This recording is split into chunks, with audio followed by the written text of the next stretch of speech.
വചനങ്ങളുടെ അറിയിപ്പിനെ കേൾക്കണം. നിങ്ങൾക്കെല്ലാവർക്കും സമാധാനം ഉണ്ടായിരിക്കട്ടെ.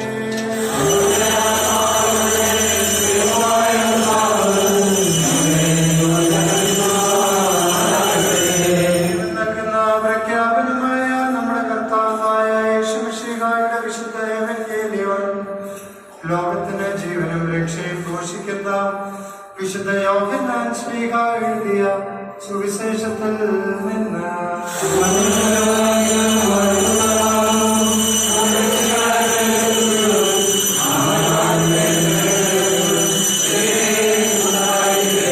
വിശുദ്ധ കന്യകമറിയാമിൽ നിന്ന് ശരീരം ധരിച്ച ദൈവത്തിന്റെ ജീവനുള്ള വചനവും നമ്മുടെ കർത്താവും ദൈവവും രക്ഷിതാവുമായ യേശുമിശിഹായുടെ മനുഷ്യാവതാരകാലത്ത് ഇവ ഇപ്രകാരം സംഭവിച്ചു. അടുത്ത ദിവസം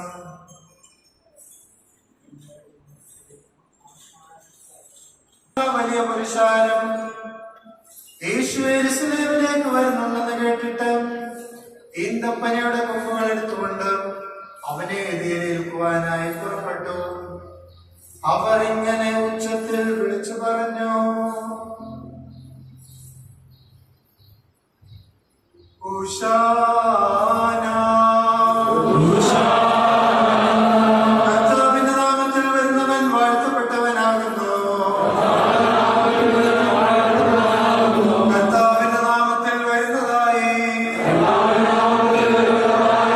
നമ്മുടെ പിതാവായ ദാവീദിന്റെ രാജ്യവും വാഴ്ത്തപ്പെട്ടതാകുന്നു.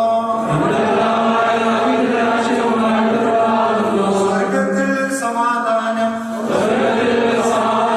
ഉന്നതങ്ങളിൽ സ്തുതി, അത്യുന്നതങ്ങളിൽ ഹോശാന, ഹോശാന. കർത്താവിന്റെ നാമത്തിൽ വരുന്നവൻ വാഴ്ത്തപ്പെട്ടവനാകുന്നു. കർത്താവിന്റെ നാമത്തിൽ വരുന്നതായി നമ്മുടെ പിതാവായ ദാവീദിന്റെ രാജ്യവും വാഴ്ത്തപ്പെട്ടതാകുന്നു. സ്വർഗ്ഗത്തിൽ സമാധാനം, ഉന്നതങ്ങളിൽ സ്തുതി, അത്യുന്നതങ്ങളിൽ ഹോശാന, ഹോശാന. കർത്താവിന്റെ നാമത്തിൽ വരുന്നവൻ വാഴ്ത്തപ്പെട്ടവനാകുന്നു. കർത്താവിന്റെ നാമത്തിൽ വരുന്നതായി നമ്മുടെ പിതാവായ ദാവീദിന്റെ രാജ്യവും വാഴ്ത്തപ്പെട്ടതാകുന്നു. സ്വർഗ്ഗത്തിൽ സമാധാനം, ഉന്നതങ്ങളിൽ സ്തുതി, അത്യുന്നതങ്ങളിൽ ഹോശാന.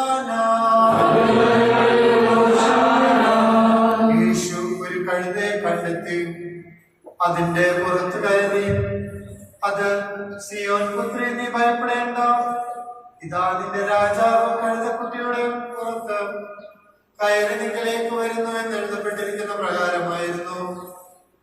അവന്റെ ശിഷ്യന്മാർ അക്കാലത്ത് ഈ സംഗതികൾ മനസ്സിലാക്കിയിരുന്നില്ല. എങ്കിലും യേശുവിന്റെ മഹത്വീകരണത്തിനു ശേഷം അവനെ കുറിച്ച് ഇങ്ങനെ എഴുതപ്പെട്ടിട്ടുണ്ടായിരുന്നു എന്നും അവനിൽ അത് നിവർത്തിതമായി എന്നും അവരോർത്തു.